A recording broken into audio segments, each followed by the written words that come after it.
Apples से baseball खेलते हैं और कुछ समय के लिए सामान्य जिंदगी जीने की कोशिश करते हैं, लेकिन असलियत अब भी वही है। वे अकेले बचे हुए लोग हैं। कुछ दिन बाद सड़क पर चलते चलते दोनों को एक कार दिखाई देती है जो बीच रोड पर खड़ी होती है। बेन तुरंत समझ जाता है कि पेट्रोल काम आ सकता है, इसलिए वह उससे फ्यूल निकालने लगता है। तभी मिकी नोटिस करता है कि कार का इंजन अभी भी गर्म है, मतलब कोई इंसान अभी अभी इसे छोड़ कर गया है। दोनों जोर जोर से आवाज लगाते हैं, लेकिन कोई जवाब नहीं मिलता। बेन जैसे ही काम खत्म करने लगता है, अचानक एक अजनबी आदमी पीछे से मिकी को पकड़ लेता है और उसके गले पर चाकू रख देता है। वह बेन से कार की चाबी मांगता है और धमकी देता है कि अगर चाबी नहीं दी तो मिकी को मार देगा। बेन शांत रहने की कोशिश करता है और उसे बात करने लगता है। वह आदमी बताता है कि कुछ लोगों ने उसे अपने कैंप में रखने का वादा किया था, लेकिन उन्होंने धोखा दिया, इसलिए अब वह भाग रहा है। बेन कहता है कि चाबी इग्निशन में है और वह अपनी बंदूक फेंक देगा, बस मिकी को छोड़ दे। आदमी मान जाता है और मिकी को छोड़कर कार में बैठता है, लेकिन चाबी वहाँ नहीं होती। चाबी बेन की जेब में होती है। अपनी गलती समझते ही वह भागने लगता है। तभी बेन उसे गोली मार देता है। मिकी इस बात से हिल जाता है क्योंकि बेन ने बिना झिझक एक इंसान को मार दिया होता है। दोनों इस बात पर बहस कर ही रहे होते हैं कि तभी एक दूसरी कार वहाँ आकर रुकती है। अंदर से एक लड़की और एक बड़ा आदमी उतरते हैं। लड़की कहती है कि वे लड़ने नहीं आए, बस अबैंडन्ड कार लेने आए हैं। बेन सतर्क रहता है और बंदूक ताने रखता है। लड़की पूछती है कि कार का ड्राइवर कहाँ है।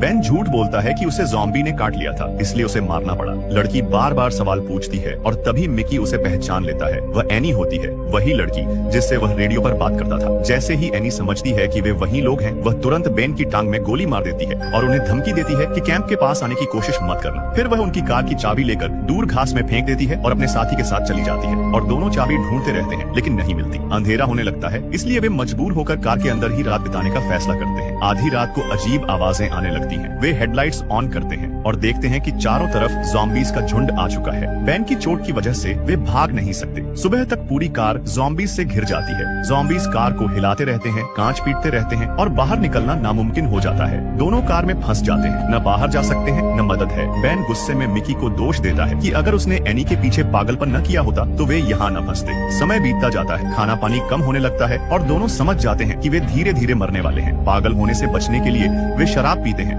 बातें करते हैं और पुरानी यादें शेयर करते हैं, लेकिन सच यही है, अब उनका बचना लगभग नामुमकिन है। बेन बार बार बाहर निकलने का रास्ता सोचता है, मगर उसकी घायल टांग उसे चलने नहीं दे रही होती। दूसरी तरफ मिकी डर के कारण लगभग टूट चुका होता है। वह चुप बैठा रहता है, कुछ बोलता नहीं, बस खिड़की के बाहर देखता रहता है। दोनों के बीच अब कोई बहस भी नहीं बचती, सिर्फ खामोशी। अगले दिन वे खिड़कियों को